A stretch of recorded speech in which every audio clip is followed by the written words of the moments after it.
Este programa es una presentación de Iglesia de Cristo, Ministerios Alfa y Omega, Nueva York, proclamando el que es, y que era, y que ha de venir, el Todopoderoso.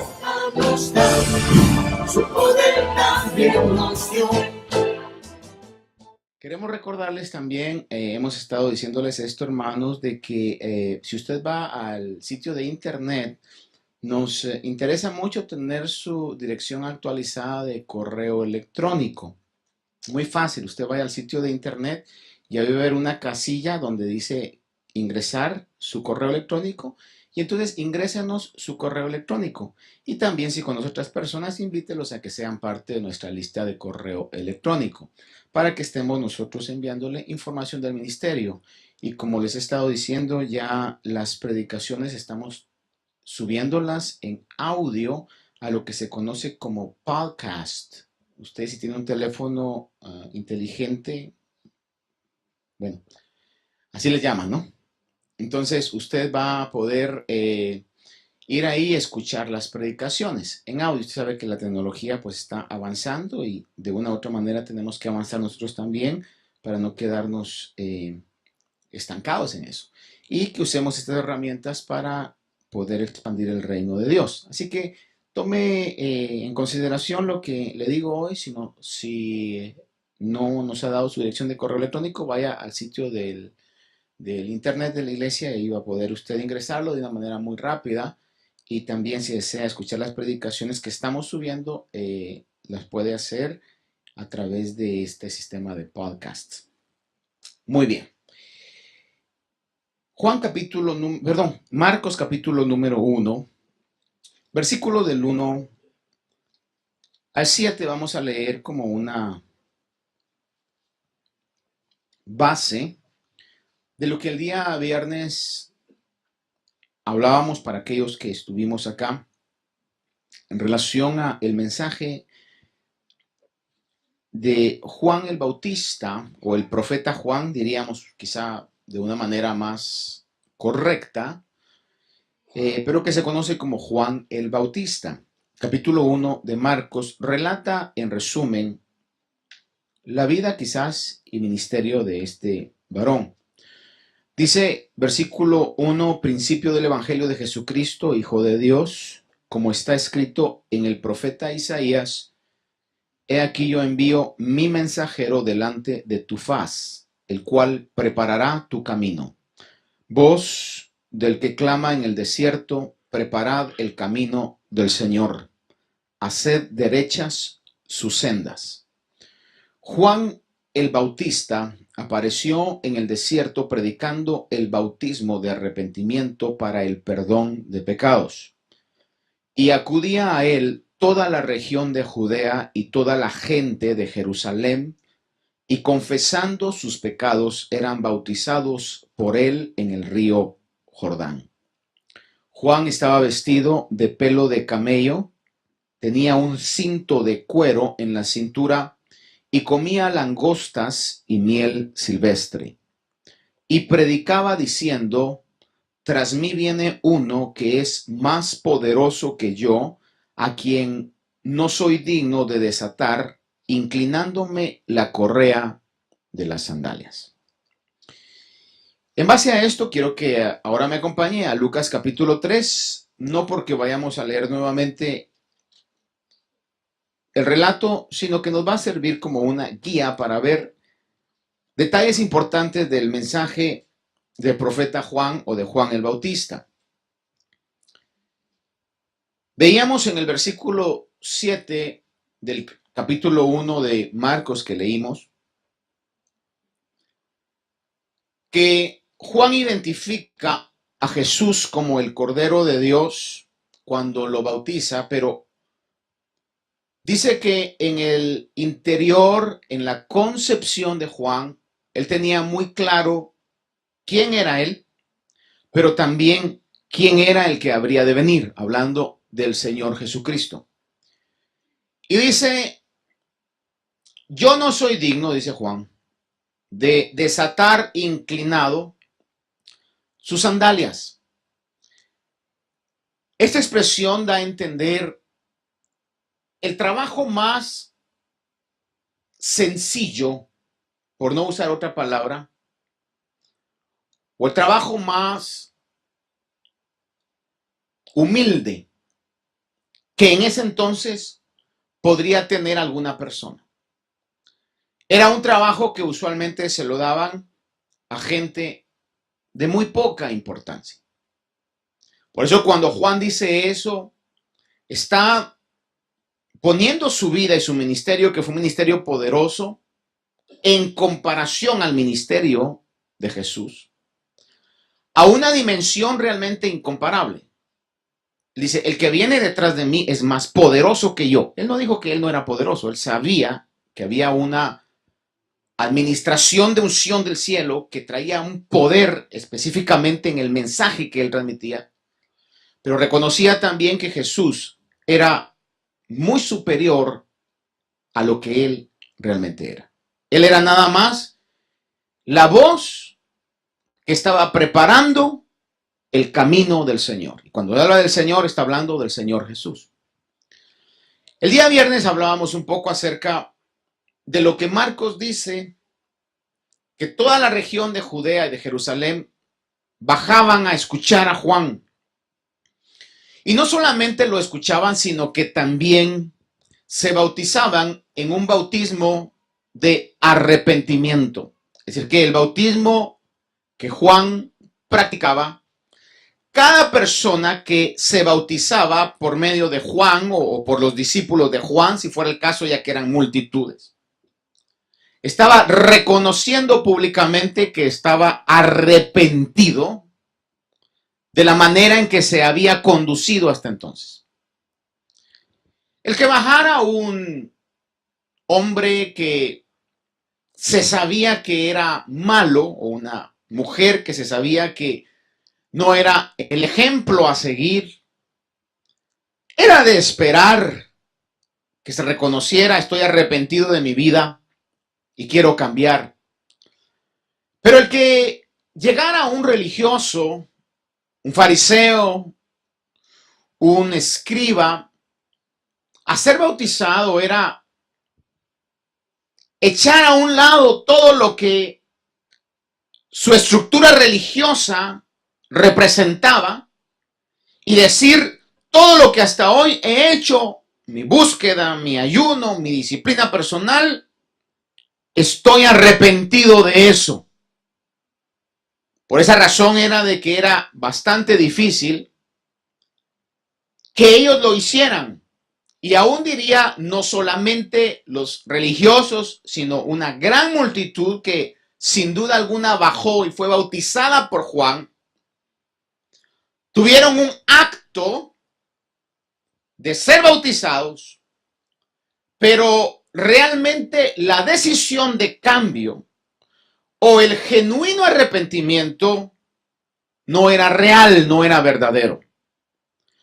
Por eso es que cuando vemos que el Señor Jesús termina su ministerio, vemos a una multitud en Jerusalén que gritan cuando se les dan las dos opciones de a quién iban a liberar en ese momento. Eligen liberar a un malhechor llamado Barrabás.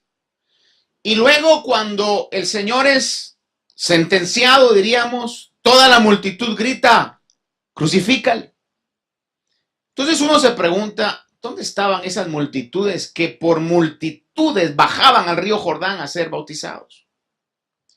Sin duda alguna, el acto fue en una gran mayoría de personas, no más que un acto. Pero cuando ya se enfrentaban a las cosas de la vida que había que cambiar, que había que esforzarse para poder obedecer a Dios, la gente decidía continuar su mismo estilo de vida y eso revelaba que no había un genuino, real, verdadero arrepentimiento. Tengo que ser muy cuidadoso en esto porque de ninguna manera quisiera que nosotros conceptualizáramos que el arrepentimiento es algo que nos va a hacer merecer el cielo porque nosotros hacemos obras que merezcan el cielo. Nadie va a poder llegar al cielo por mérito personal, eso está claro en la Biblia. No es por obras para que nadie se gloríe. Es porque Jesús pagó el precio, derramó su sangre y nosotros hemos creído y su sangre ha borrado nuestros pecados y hemos pasado del reino de las tinieblas al reino de la luz, de la región de muerte a la región de vida, de la región de ignorancia a la región de conocer lo real y lo verdadero. Por el mérito que solo Jesús merece. Pero por el hecho de que somos cristianos, nacidos de nuevo, de una u otra manera, algo pasa en nuestras vidas que nos motiva a tener un estilo de vida distinto al que teníamos o al que el mundo tiene. Las metas del cristiano deben ser distintas a las metas del no cristiano. Los deseos, las palabras, las conductas, todo el entorno de nuestra vida tiene que ser distinto a como antes éramos o a como la gente del mundo vive. Debe haber una diferencia porque en nosotros está el Espíritu de Dios. Ahora, si el Espíritu de Dios no está dentro de nosotros, entonces ahí sí hay un tremendo problema. Porque nadie puede dar frutos buenos siendo malo. Entonces, cuando Juan el Bautista predica un mensaje de arrepentimiento, no era su bautismo lo importante, sino que era, como dice el texto, una preparación para que el mensaje de Jesús pudiera encontrar un pueblo arrepentido con una actitud sincera de corazón de decir, yo necesito cambiar, quiero agradar a Dios. Y la unción que Juan tenía era una unción tan poderosa que si uno analiza el mensaje de Juan, en algún momento hasta sonaría un poco o bastante golpeado, fuerte, llamó a muchos hipócritas, a los religiosos les decía camada de víboras. ¿Quién les enseñó a huir de la ira que vendrá? Decía alguien en relación a esto que esto es como cuando hay un incendio en un bosque o en algún lugar y las serpientes salen al agua de sus escondites para poder refugiarse de las llamas. No es que la serpiente quiera cambiar y decir ya no voy a tener veneno, sino que simplemente quieren, por la preservación de su vida, no ser quemadas. De la misma manera es como esas multitudes que bajaban, no era porque tuvieran el deseo de cambiar, sino porque el mensaje de Juan iba acompañado de un juicio que vendría, que en toda la sociedad judía sabía muy bien que era una realidad. Le decía el día viernes que el mensaje de arrepentimiento está desde los profetas. Juan lo predicó, Jesús lo predicó, el apóstol Pedro lo predicó, el apóstol Pablo lo predicó. Y toda la sociedad judía sabía muy bien que era necesario un arrepentimiento por causa de un juicio que vendría si no había un arrepentimiento. Por ejemplo, este mensaje o este concepto que quisiera que quedara bien claro en nuestros corazones, debe ser aplicable en todos los aspectos de nuestra vida. Necesitamos en algún momento arrepentirnos de cosas que hemos hecho, palabras que hemos dicho, acciones que hemos hecho en nuestro trabajo, en nuestra familia, con nuestros hermanos, padres, hijos, etc. En algún momento nosotros nos hemos arrepentido y hemos dicho, lo siento. Creo que todos aquí hemos tenido ese tipo de experiencias. No son agradables, no nos gusta tener que pedir perdón, pero en algún momento de nuestra vida es importante y más que importante es necesario. Ahora el punto es que también quizás algunos de nosotros hemos tenido la experiencia de pedir perdón, pero realmente no sinceramente. Solamente como dicen allí, para poner el remiendo superficial o en una expresión muy de un lugar donde se usa ese taparle el ojo al macho. No sé realmente de dónde venga la expresión, pero quizás algunos la comprendemos. Es como algo nada más para cubrir el error que tuvimos. Y creo que aquellas personas que nos aman, nos perdonan nuestros errores, nos aceptan tal como somos, pero existen todos el deseo y hasta cierto punto la necesidad de que se puedan corregir esos errores, de que ya no se continúe en esa conducta errática para seguir cometiendo los mismos errores. Y por eso le digo que el arrepentimiento tiene una aplicación en todas las áreas de nuestra vida. Pero más importante que todas esas es el arrepentimiento hacia Dios o con Dios, porque eso tendrá una repercusión eterna en nuestra vida. Y quizás en algún momento padres a hijos, esposos a esposas han dicho, está bien, te perdono. Pero quizá no en un tono amenazante, pero a lo menos de una u otra manera se le dice a la otra persona, pero por favor, trata o trate de no volver a hacer lo mismo. No sé si usted está de acuerdo conmigo. Y diría que eso viene de una mente inteligente.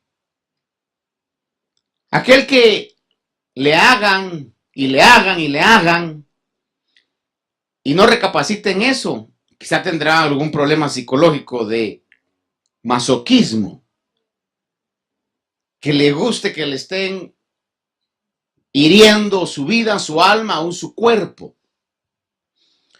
Porque siempre hay consecuencias por las cuales si uno no se arrepiente van a haber consecuencias.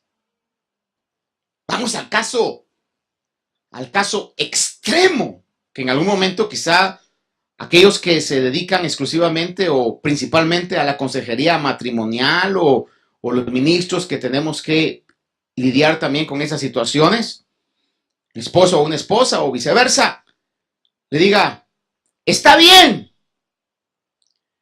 pero que no vuelva a pasar. Y obviamente ya se imagina usted qué tipo de situación puede hacer para que alguno de los dos le diga, pero que no vuelva a pasar.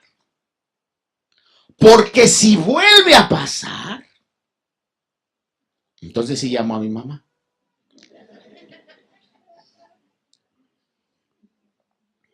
Y como alguien dijo por ahí, ¿cuál es el peor vino que hay en el mundo? Dijo, vino mi suegra, dijo otra vez. Es decir que hay consecuencias si no hay un arrepentimiento. Algunas leves, como quizás usted ha disciplinado a sus hijos y ha dicho, si me vuelve a traer estas malas notas, si me vuelven a llamar de la escuela que usted no pone atención, si se vuelve a pelear en la escuela, o en el mismo núcleo familiar, los dos hermanos, si siguen peleando, si le vuelve a contestar a su mamá, ¿verdad que es algo muy común? Olvídese de dinero de papi el fin de semana. Olvídese de ir al lugar que habíamos quedado. Olvídese de comprarle esas cosas. Es decir, siempre hay una consecuencia. Entonces, La respuesta clásica, por ejemplo, de un niño es, después de eso, cuando viene la advertencia es, I'm sorry. Ya no lo vuelvo a hacer casi todo el tiempo. Y obviamente el padre o la mamá después se evalúa y dice, lo volvió a hacer, pero ya no tan grave, está cambiando. ¿Ya?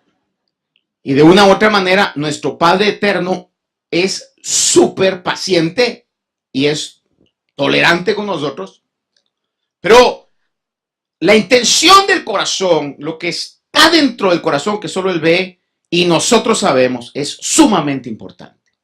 Y es ahí donde llegó el mensaje de Juan a aquellas multitudes de una manera tan fuerte, de una manera tan directa, porque de una u otra forma Él sabía que muchos lo hacían solamente superficialmente, sin un genuino deseo del corazón.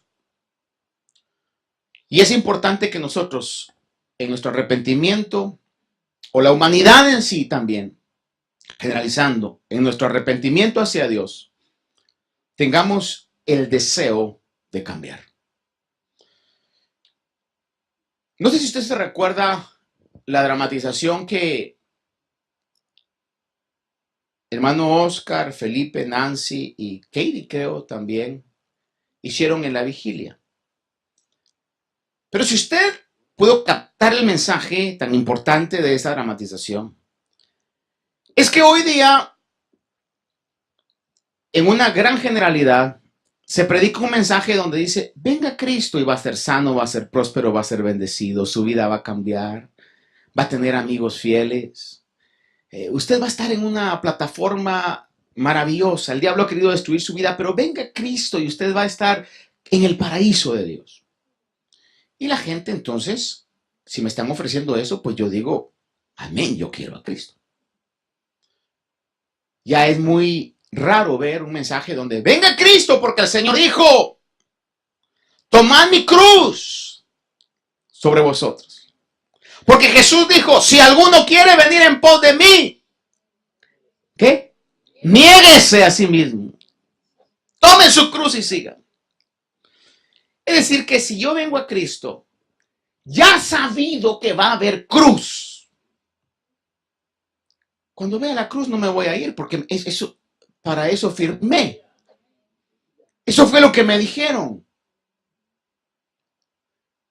Y cuando uno sabiendo que el evangelio no es el cambio de que antes teníamos problemas y ahora no tenemos problemas, sino que el evangelio es que ahora esos problemas van a ser con propósito, cuando antes eran problemas de destrucción que me van a llevar a una destrucción eterna. Ahora estos problemas son con propósito y a la postre, al final de la carrera, me ofrecen la corona de vida, de gloria.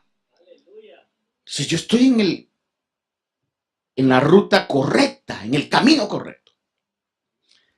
Pero es importante entonces entender y reconocer que todo aquel que se acerca al Señor tiene que tener claro el concepto que el mensaje de la Biblia desde los profetas hasta la iglesia del libro de Hechos fue un mensaje de arrepentimiento.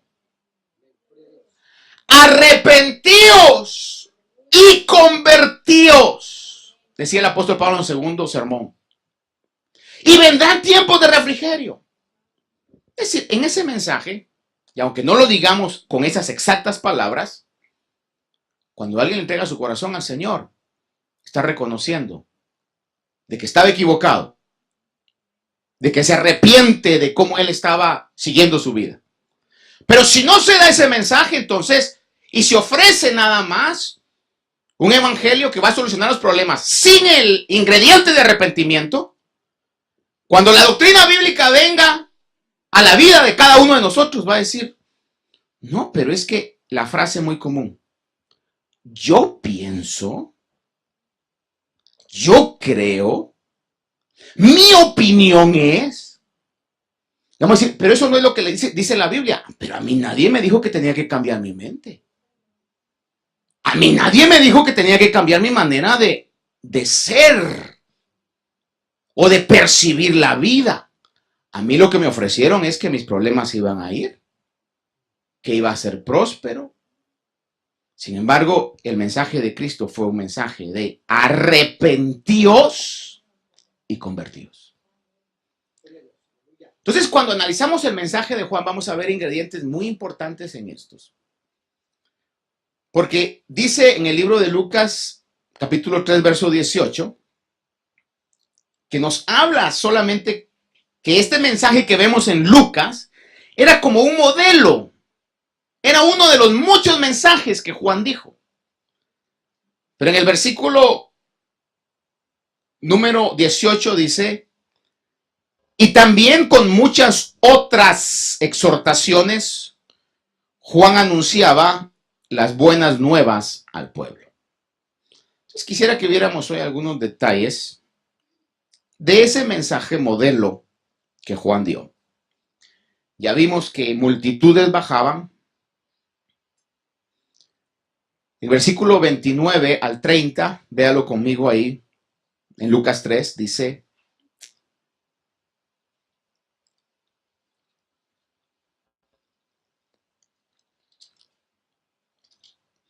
o déjeme ver acá, estamos en Lucas 3.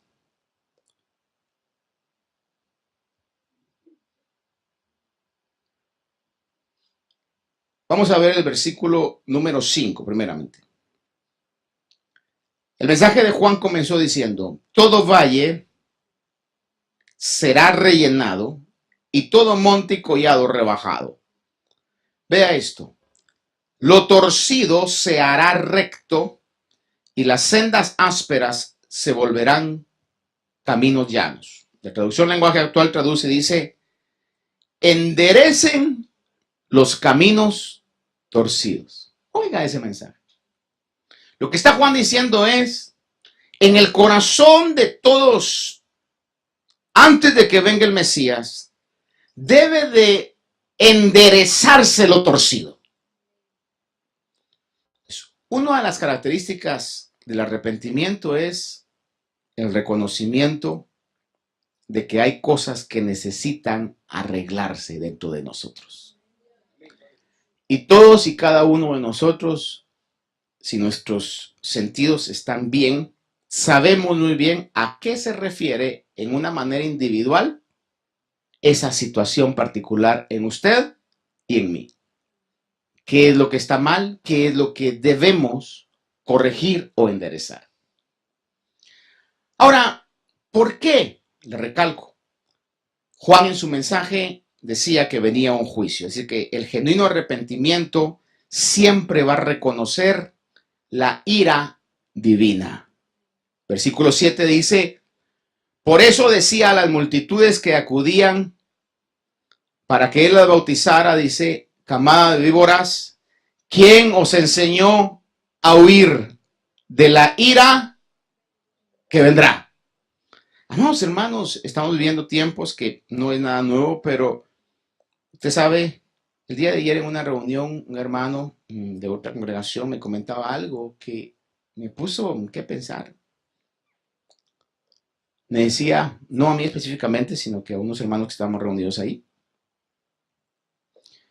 de que una persona que trabaja en el distrito escolar de las escuelas del área, le decía que ¿cómo se le llama eso? El pensum de las clases, es decir, las clases que van a darse este año en las escuelas elementarias.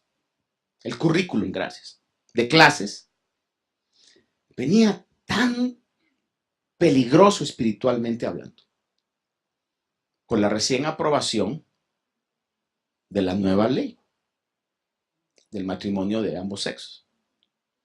Al grado que dice de que están considerando poner un tercer baño. Sabe que en la mayoría de casos usted va a cualquier lugar y hay baño de hombres y baño de mujeres. Hoy van a poner un tercer baño para aquellos niños que no están seguros que son. Esos son los tiempos que estamos viviendo, profetizados en la Biblia. Y hay un juicio que va a venir. ¿Cuándo? No sé. ¿Cómo? No sé. Pero que va a venir, va a venir.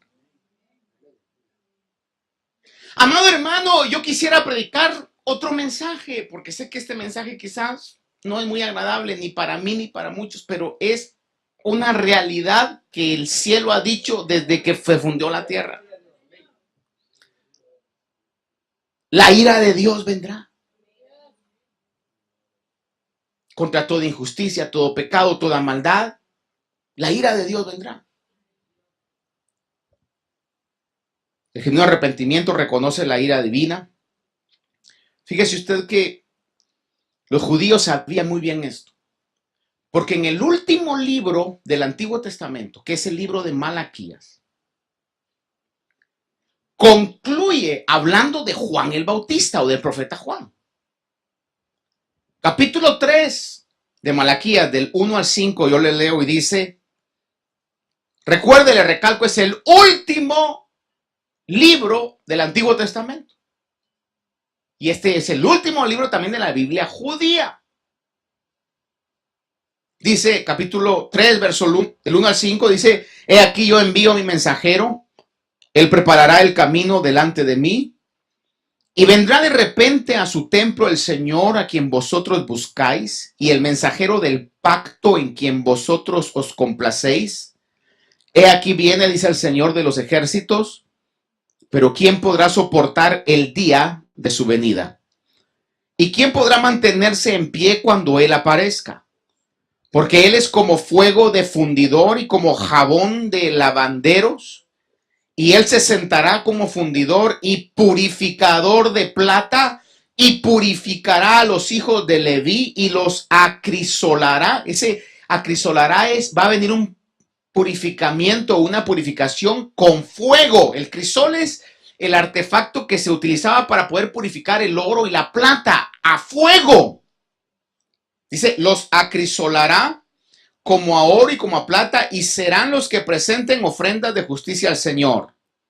Entonces será grata al Señor la ofrenda de Judá y de Jerusalén, como en los días de antaño y como en los años pasados.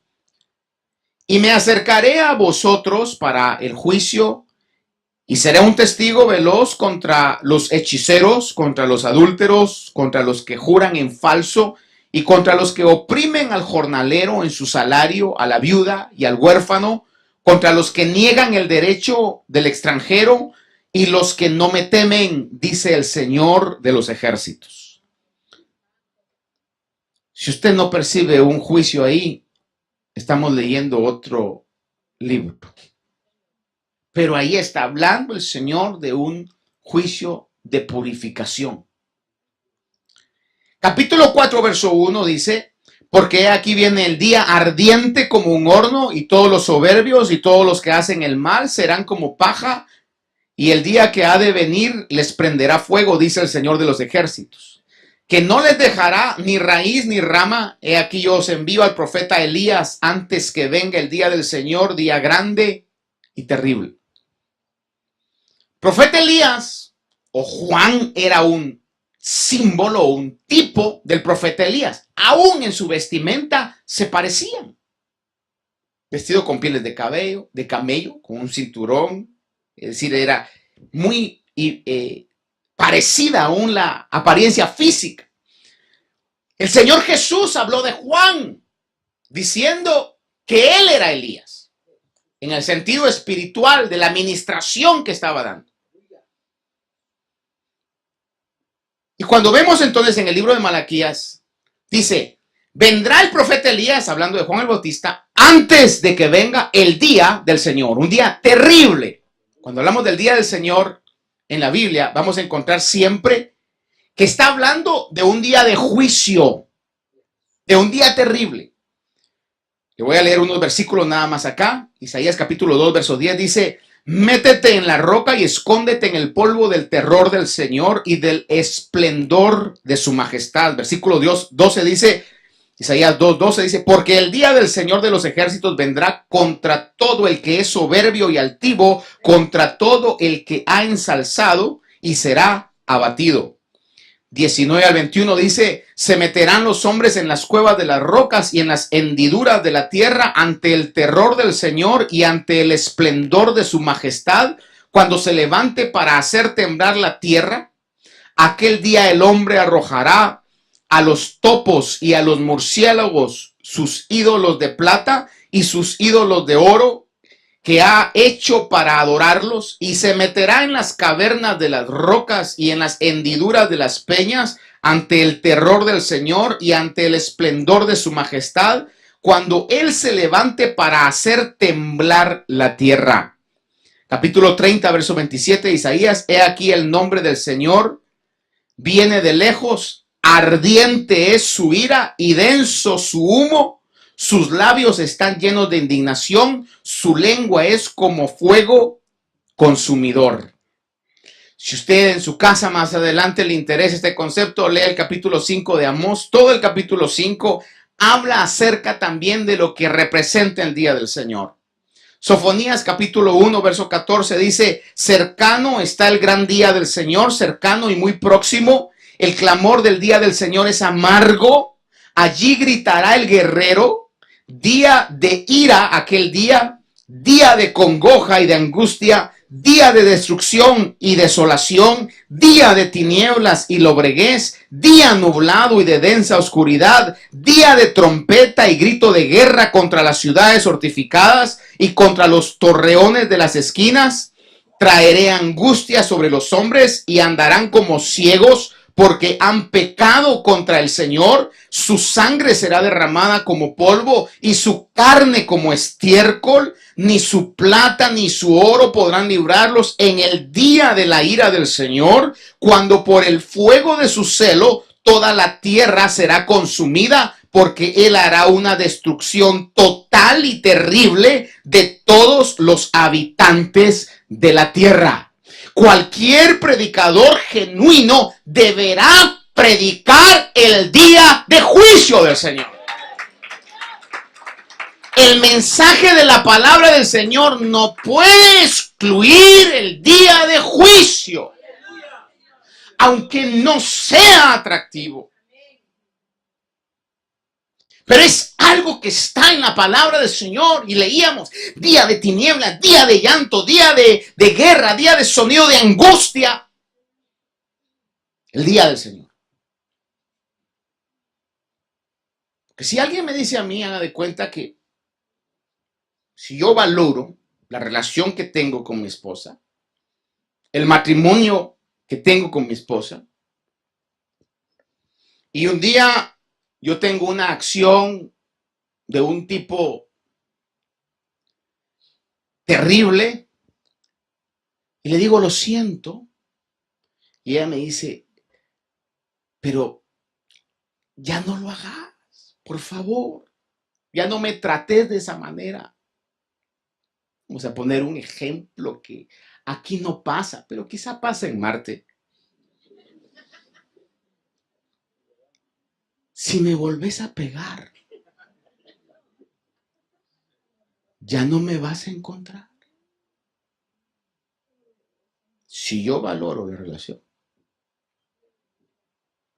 yo no lo vuelvo a hacer. Porque van a haber consecuencias. Porque lamentable a veces lo único que nosotros queremos son los beneficios de las relaciones interpersonales, pero no queremos cumplir las responsabilidades que tenemos que cumplir. Te voy a decir algo: sus hijos son bendecidos. Porque cuando vuelven de la escuela, encuentran un hogar donde se les dice: hijo, ¿qué tal? ¿Cómo está? ¿Cómo te fue? ¿Ya comiste? Cuéntame. O cuando los despiden hacia la escuela: Dios te bendiga, hijo, que te vaya bien, voy a estar orando por ti. Y no llegan a un hogar donde los tratan mal. Cuando viene papá, lo celebran y no se van a esconder. Anda, escondete porque ahí viene el ogro. Ahí viene el monstruo. O como alguien dijo, que le preguntaron a un niño, ¿tú crees en el infierno? Y dijo, sí. ¿El infierno de mi casa? Mi mamá todos los días le dice, papá, tú eres el vivo diablo. Sus hijos son bendecidos. Al tener un hogar donde saben que sus padres los bendicen, están orando por ellos, que les van a dar un consejo bueno. Pero ¿cuántos hogares hay en el mundo donde los niños quieren estar más en la casa del vecino que en su casa? Le digo esto porque yo me recuerdo que yo lo vivía. Gracias a Dios, a lo inverso. Habían amigos míos que al salir de la escuela solo comían en su casa, o si es que no comían en casa de mis padres, porque no era mi casa, era la casa de ellos. ¿Y cómo costaba sacarlos? Mi mamá tenía que decirle, mira hijo, ¿ya le dijiste a tu mamá que estás acá?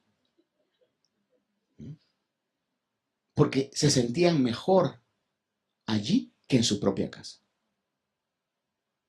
Encontraban padres borrachos, maltratos, todo lo que conlleva el pecado, porque la paga del pecado, dice la Biblia, es muerte, destrucción. Entonces, cuando hablamos de un mensaje de arrepentimiento, es porque si no nos arrepentimos, van a haber consecuencias. Si la hermana me dijo a mí eso, y yo lo vuelvo a hacer, y llego un día a la casa y lo que encuentro es maletas hechas, o ya ni las maletas, obviamente.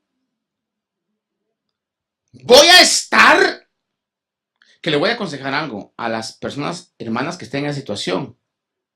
No deje la casa. Eche la policía y el que se tiene que ir es él. Porque yo me he dado cuenta de eso, los hombres muy bravos con las mujeres, ¿verdad? Y ay, que dijiste que te ibas a someter y aquí si nunca tuviste papá, aquí si vas a tener padre, ¿verdad? Pero cuando la doña le llama a la policía, a mí me da risa y perdone si alguna vez me ve reírme de ese hecho, se lo advierto, que me río de ese hecho. Porque bien valentones con las mujeres, pero cuando ya están con los policías que le dicen, behave. Y a veces se ponen hasta brincones y cuando ya los policías los ponen en su lugar, entonces ahí está, ¿verdad? Todos tranquilos. Perdóname, chula, perdóname. Si no hay arrepentimiento, habrán consecuencias. Es el mensaje bíblico. Por eso el mensaje de Juan es un mensaje que llevaba amor. Un amor genuino.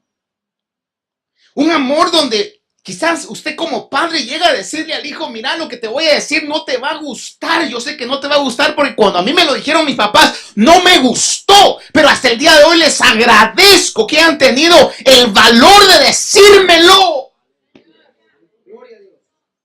Pero esa amistad no te conviene. Pero esa conducta te va a llevar a mal. Y ahí está uno, ¿verdad? Porque usted se recordará cuando nos dijeron quizás algo así, padres, madres, abuelos, está uno así. He doesn't know. Él no sabe, porque está viejo.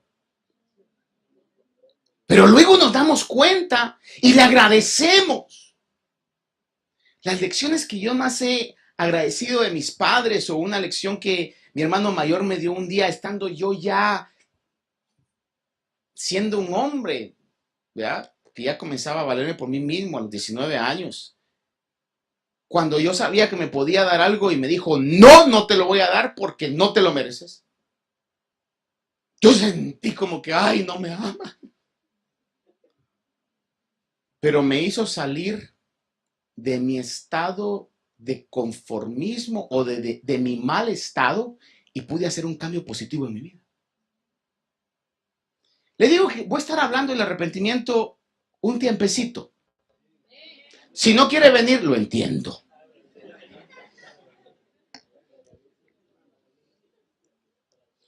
No, hermano, nos conviene. A mí me conviene. Pero le quiero ir concluyendo porque no quiero extenderme mucho sobre esto. Ahorita que toqué sobre este punto. Podemos estar bien porque obviamente antes bebíamos, ahora ya no bebemos. Antes nos drogamos, ahora ya no drogamos. Usted dirá, antes le pegaba a la mujer, ahora no le pego. Ahora me defiendo.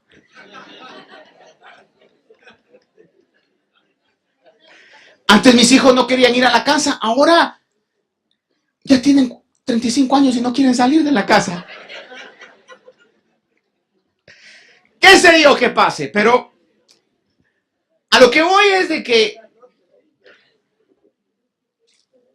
podemos estar hoy, óigame esto, podemos estar hoy conformes. Porque nuestra vida ha cambiado. Ya no somos los mismos. Nos respetan. Quizás sus vecinos, amigos, utilizan a sus hijos como el ejemplo de un hogar bueno. Parécete a fulanito, mira, qué bien portado, qué bien educado. Y usted se siente bien y dice, qué maravilloso, qué bueno. ¿Ya? Usted lleva a sus hijos al doctor y no solamente física, sino que también moral, intelectualmente, dice, este niño está balanceado, perfecto. Más si tiene esos niños que pura A sacan. Alguien dirá, mis hijos sacan A también, pero de puro average, ¿verdad? Pero sea como sea, usted está mejor que como estaba antes. Y damos gloria a Dios por eso. Pero podemos llegar a conformarnos. Y dejar esas pequeñas cosas en nuestra vida, en nuestro corazón, en nuestra mente, que crezcan. Oía este ejemplo, no sé si ustedes lo han oído. Pregunto antes de decirlo. ¿Cuántos han oído aquella historia de que la culpa era la vaca? ¿Nadie la ha escuchado? Ahí le va, pues. No, si es historia, no esperen chistes, es historia. Había en cierta oportunidad un maestro, así de esos maestros filosóficos, ¿verdad? Que tenía un discípulo que le iba a enseñar la filosofía de la vida. Pero antes de esto le pregunto, si yo le digo a usted, dígame cuál es el enemigo de éxito, ¿qué usted me respondería? ¿Ah? ¿Alguien dijo fracaso ahí? ¿No? La gran mayoría pensamos, ¿sí? Éxito, fracaso es el enemigo. Sin embargo, usted sabrá que los fracasos en nuestra vida nos han ayudado. Te fracasa, analiza y en el poder de Dios y aplicando Filipenses 4:7 decimos todo lo puedo en Cristo que me fortalece, yo me voy a levantar y de esta voy a salir. Como el día de ayer o antier creo mi esposa me decía, porque estos días me ha estado pasando algo físicamente bastante incómodo y me decía, te voy a recordar una historia que tú has dicho, me dice, de aquel hombre que le regaló a su hijo un anillo y le dijo, nunca lo vayas a abrir hasta que estés en un problema que de plano de ese no sales.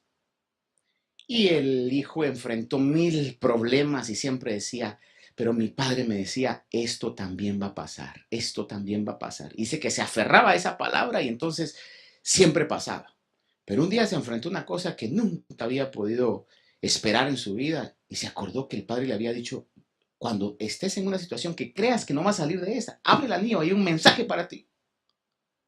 Y en ese momento que él dijo, de esta no salgo, abrió el anillo y estaba escrito en diminutas letras, hijo, te recuerdo que esto también va a pasar.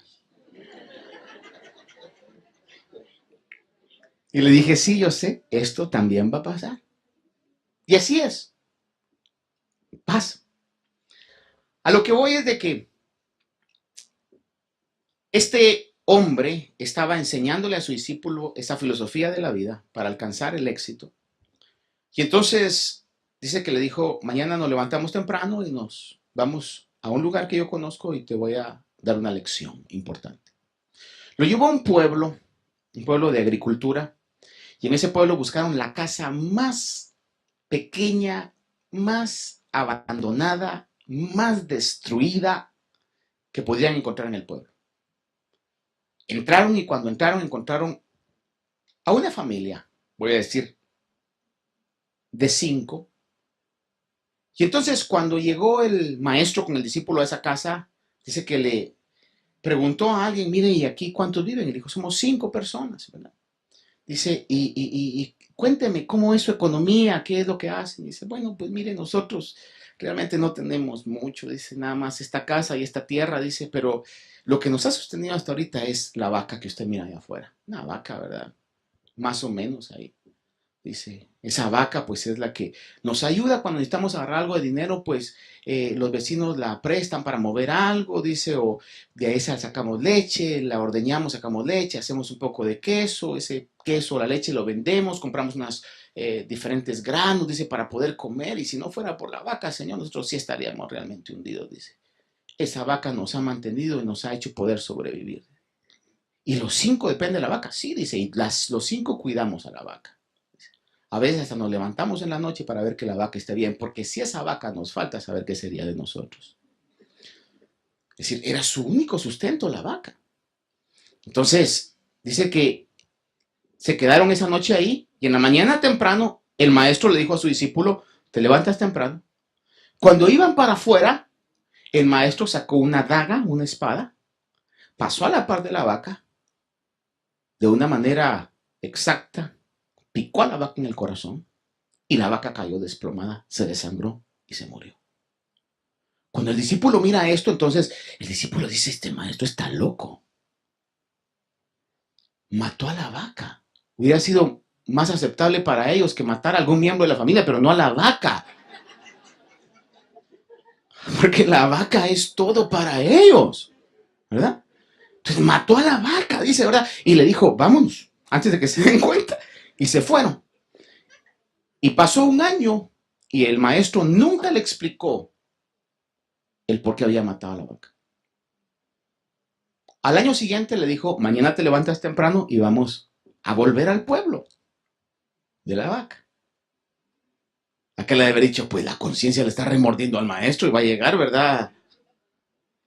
Pero llegó y cuando llegó, dice que estaban buscando la casa pequeña, que estaba cayéndose, que estaba infestada de plagas, de ratones y demás, y ya no la encontraron.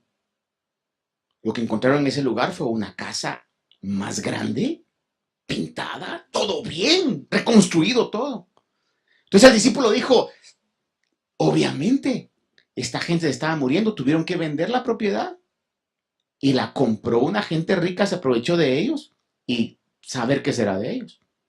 Pero para su sorpresa, cuando tocaron la puerta, salió el mismo hermano mayor que los había recibido la primera vez. Y le dijo, ¿me recuerda? Le dijo, claro que sí, ustedes son los que vinieron acá, dice, ¿verdad?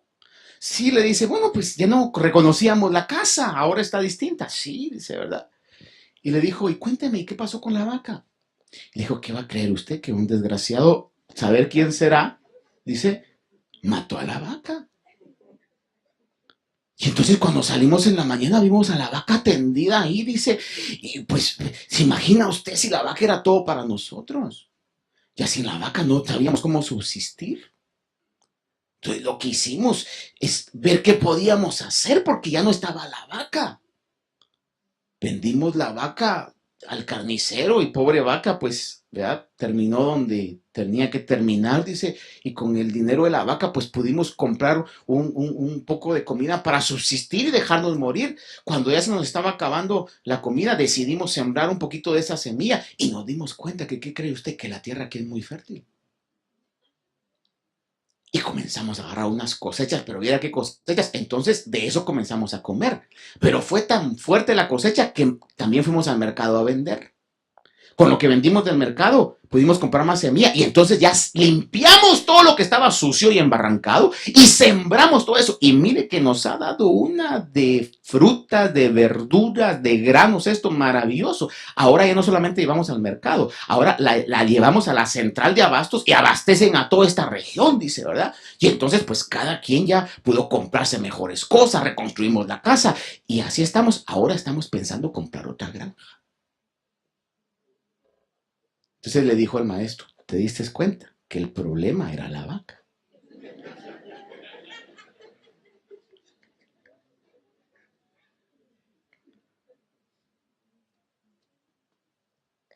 Si usted está conforme con la vida que lleva, sabiendo las cosas malas que hay dentro de usted, mate la vaca. Porque no va a haber manera de subir al otro nivel que Dios tiene para cada uno de nosotros, a menos que trabajemos las cosas que están torcidas dentro de nuestro corazón. Le termino diciendo, no es que yo le esté diciendo, mire, tiene que, no. Pídale al Señor y en el poder del Espíritu Santo. Hay cosas que solo Dios puede cambiar. Pero el genuino arrepentimiento debe tener frutos de arrepentimiento. Y es lo que Juan predicó. Y es lo que hoy nosotros recordamos y seguimos predicando. Amén. Seguimos otro día. Padre bueno, yo sé, Señor, que tú eres todopoderoso.